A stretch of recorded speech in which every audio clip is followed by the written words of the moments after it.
Kali ini kita bakal bahas salah satu proyek paling kontroversial sekaligus monumental dalam sejarah Indonesia.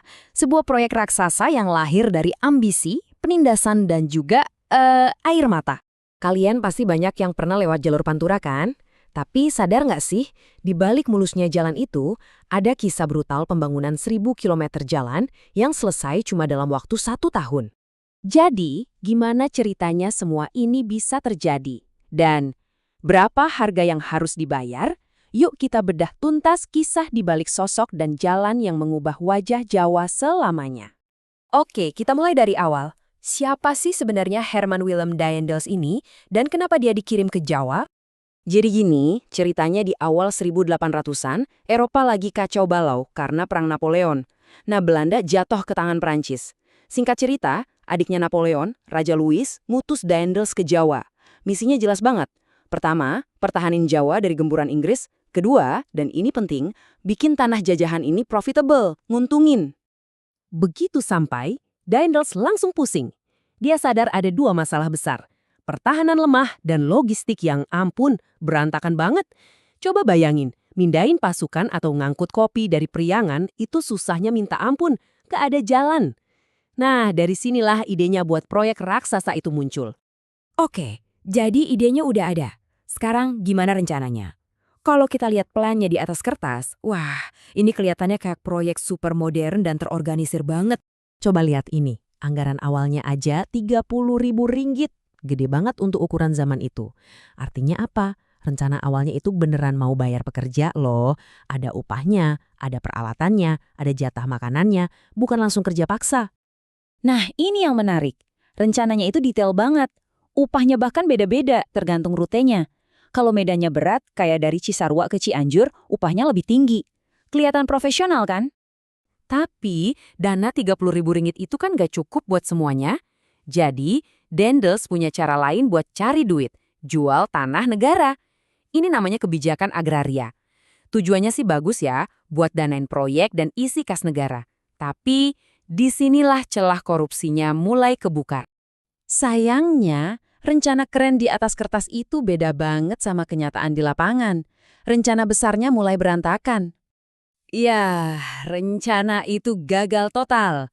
Uang yang 30.000 ringgit tadi, ternyata nggak ada apa-apanya. Ibaratnya cuma setetes air di lautan buat proyek sebesar ini. Duitnya ludes jauh sebelum jalannya sampai Surabaya. Nah, ini dia titik baliknya. Karena pemerintah udah nggak punya duit, Daendels akhirnya minta para bupati buat nyediain tenaga kerja. Dan inilah awal mula kerja wajib atau Heerdiensten. Dari yang tadinya pekerja dibayar, sekarang jadi kerja paksa. Tunggu dulu, kalau duitnya habis dan pekerjanya nggak dibayar, pertanyaannya jadi, kemana larinya uang itu? Kok bisa? Jawabannya ada di sini. Ternyata Daendels main belakang. Dia pakai jabatannya buat beli tanah-tanah negara dengan harga super murah. Terus, tanah itu dia jual lagi dengan harga selangit.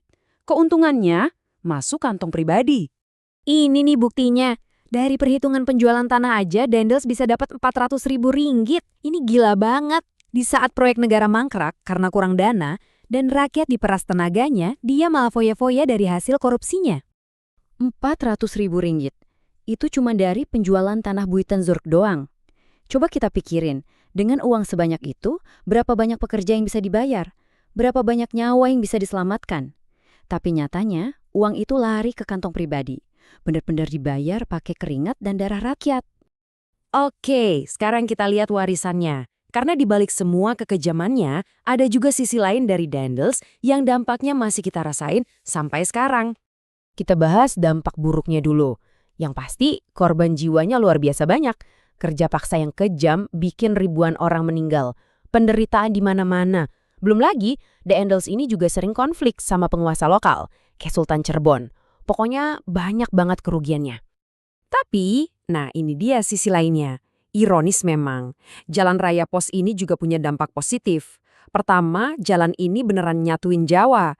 Terus, sistem pos jadi super efisien dengan 50 kantor pos di sepanjang jalan. Dan yang paling kelihatan sampai sekarang, jalan ini adalah cikal bakal jalur Pantura, jalur yang jadi tulang punggung ekonomi Jawa. Jadi, ya, Jalan Raya Pos ini ibarat monumen. Monumen buat ambisi yang besar, sekaligus monumen buat kebrutalan yang luar biasa. Ini ninggalin kita sama satu pertanyaan besar. Kemajuan, tapi dengan harga berapapun. Kira-kira apakah itu sepadan? Coba kalian pikirin.